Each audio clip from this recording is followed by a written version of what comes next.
Igualmente, Román, muy buenos días para ti, para todo tu equipo y quienes nos escuchan. Feliciano, desde el punto de vista humanitario, ¿qué decir de estos dos acuerdos firmados y de este avance que ya, bueno, tiene algún fruto, por una parte, en la flexibilización de algunas sanciones, pero por otra en la liberación de 6 presos políticos? Sí, yo creo, Román, que en todo sentido es vamos a decir, más pasos que deben ser reconocidos, que para nosotros son realmente importantes porque estamos ciertamente desde hace mucho tiempo en una situación de conflicto político que tiene impacto sobre el resto de los aspectos de la vida nacional. Entre ellos, como tú bien mencionas, por supuesto, el social, y hay que recordar que los derechos sociales son derechos humanos, los derechos económicos, los ambientales también.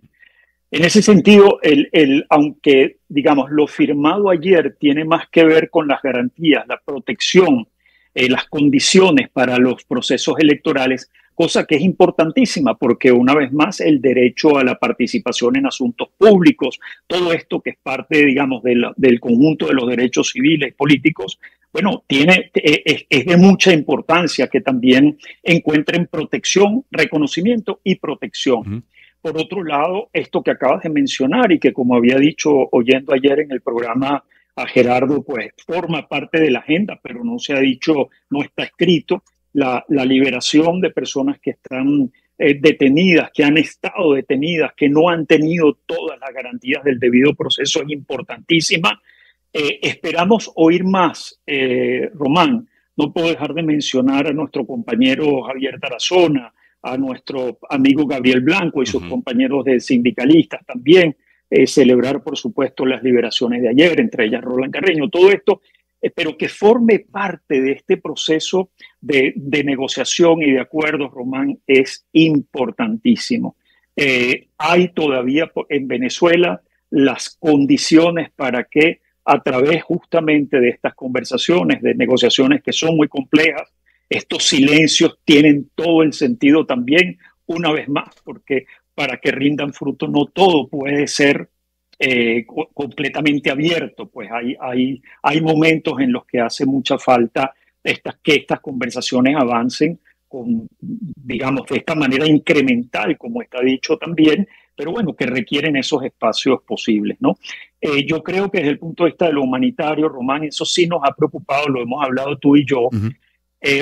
Claramente aquí están expresadas en estos dos acuerdos firmados unas condiciones a las que se les ha dado mucha prioridad. Tiene que ver con lo electoral, otra vez lo económico, Ujú. sanciones, levantamiento de sanciones que afectan la economía venezolana, digamos, estas condiciones para que puedan darse elecciones de la forma mejor posible. Una vez más, creo que habrá quienes queden inconformes, pero en todo caso aquí en lo acordado hay los puntos mismos de las recomendaciones de la misión de observación Sí. electoral. Recordemos que había 23, pero dijeron si hay 7 que Ujú. avanzan, esto es importante. Ujú. Pero al final, Román, para mí y otras personas con las que comparto, esto puede finalmente abrir la puerta.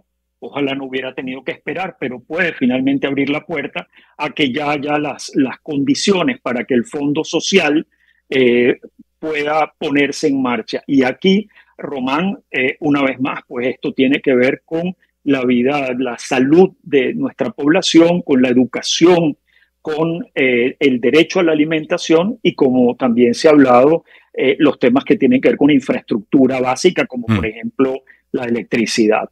Mm. Ahora que mencionabas algunos otros presos políticos, como por ejemplo Tarazona, me remito de nuevo a la cuenta en la red social X de Gonzalo Imiob del Foro Penal, que si bien informado esta mañana de la liberación de 6 presos políticos y que se estaría a la espera de la confirmación de algunos otros, también el día 10 de octubre publicaba que son 273 presos políticos en Venezuela los registrados hasta esa fecha. 273 menos 6 son 265 que aún están detenidos el día de hoy. A ver, Feliciano, se dan estos pasos, se dan estas primeras acciones preliminares que tienen que ver efectivamente con el levantamiento o la flexibilización de algunas sanciones, pero luego algunas garantías en lo electoral y la liberación de presos políticos. podría uno inferir, pensar, soñar incluso en que, bueno, finalmente se facilite también la entrada de la ayuda humanitaria, la liberación de los fondos destinados a ella y que las organizaciones no gubernamentales puedan, dentro y fuera, que puedan operar en nuestro país. Sin embargo, eso genera el escepticismo de algunos en términos de la administración de los recursos. Lo aclaraba en estos días, el día lunes, Julio Castro, de cómo es la dinámica en la administración. Tú puedes refrescarnos y desde tu punto de vista, cuando ese dinero, esa masa de dinero entre y se permita y se facilite el trabajo de las ONG, ¿cómo debería ser a partir de ese momento?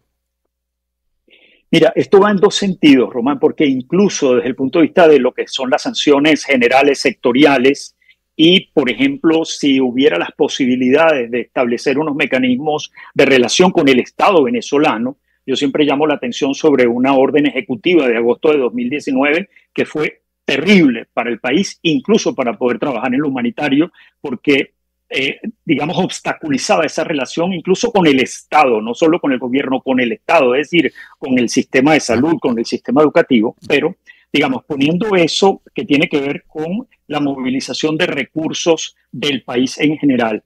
Si sumamos entonces también la entrada de los recursos por vía del Fondo Social, esto debería permitir entonces que esos recursos se muevan en un terreno de más transparencia, en un terreno en el que sea posible hacerle seguimiento, conocer los datos de lo que entra y cómo se mueve y a dónde se mueve. En el caso de los fondos que llegarían al sistema de Naciones Unidas y a través de allí ser invertidos en el país por medio, por ejemplo, del Plan de Respuesta Humanitaria, del Fondo Social Humanitario, que ha tenido también proyectos incorporados y podrían sumarse. Estos son recursos, y uno esperaría que fuera así, que siempre se montan en una plataforma, Román, que se llama el Sistema de Seguimiento de lo Financiero en el terreno humanitario. Ese es un sitio web público. Ahí están en este momento, lo revisé esta mañana antes de poder hablar contigo, 26 planes de respuesta humanitaria del mundo. Venezuela está entre los menos financiados. Hasta ahora, casi fin de octubre, el 30%. Venezuela tiene un plan de respuesta humanitaria que es menos de la mitad de los 10 primeros planes de respuesta humanitaria globales, siendo la situación de Venezuela de las más graves en el mundo. Si no, no habría la migración que hemos tenido y además los datos que hemos ido sacando.